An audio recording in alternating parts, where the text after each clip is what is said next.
लोकसभा चुनाव के 7वें चरण के मतदान के खत्म होते ही सबकी नजर एग्जिट पोल पर है। एग्जिट पोल में लगभग जो नतीजे आते हैं कई बार वो सटीक होते हैं। ऐसे में अलग अलग न्यूज एजेंसियों ने भी अपने एग्जिट पोल निकाल दिए हैं। तमाम अलग अलग न्यूज चैनल्स और एजेंसियों के पोल के अनुसार इस बार फिर मोदी सरकार की वापसी होने जा रही है।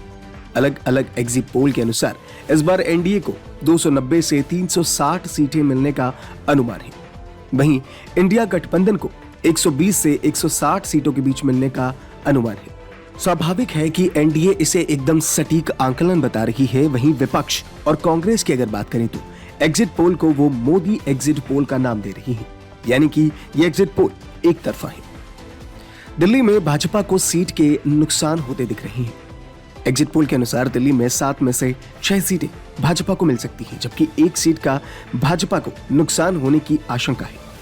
एग्जिट पोल की माने तो इस बार झारखंड में 14 सीटों में से 12 सीटें बीजेपी को मिलने जा रही हैं। एग्जिट पोल के अनुसार इंडिया गठबंधन को सूबे में 2 सीटों पर जीत दिखाई दे रही है। एमपी में बीजेपी को 29 में से सभी 29 सीटें मिलती दिख रही हैं, यानी कि क्लीन स्वीप होने जा रहा है। इंडिया गठबंधन को इस बार यहां एक भी सीट नहीं मिलने का अनुमान है। हरियाणा की बात करें तो एग्जिट पोल के अनुसार बीजेपी को यहां नुकसान होता दिख रहा है।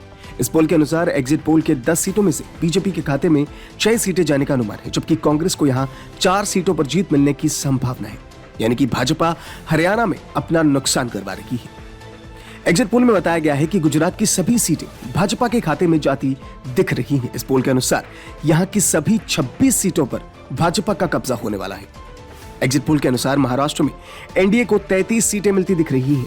वहीं इंडिया गठबंधन के खाते में 15 सीटें आ सकती हैं। हालांकि भाजपा की जो खटपट चल रही है उसके कारण भाजपा को काफी नुकसान महाराष्ट्र में उठाना पड़ सकता है। राजस्थान में भाजपा को 25 में से 22 सीटें मिलती दिख रही हैं, जबकि इंडिया गठबंधन को यहां 2 सीटें मिल सकती हैं। इंडिया गठबंधन पिछली बार यहां पर खाता भी नहीं खोल पाई थी। एग्जिट पोल के अनुसार पश्चिम बंगाल में इस बार के चुनाव भाजपा को बड़े फायदे वाले दिख रहे हैं।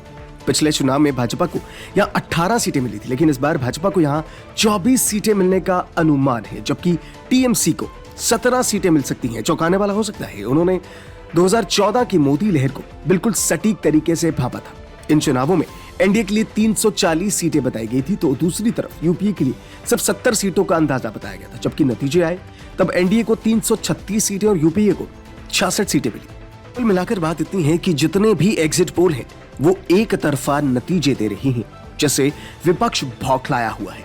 विपक्ष का कहना है कि ये सारे एग्जिट पोल रिग्ड हैं और गिनती से पहले ही अनुमान लगाना खतरपूर्ण होगा और देश में इंडिया गठबंधन की ही सरकार बनने जा रही है।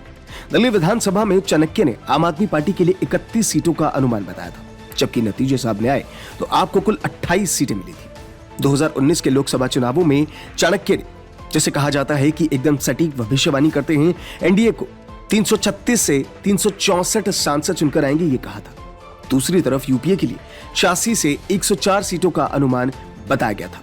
जब चुनाव के नतीजे सामने आए तो एनडीए को 353 और यूपीए को 91 सीटें मिली।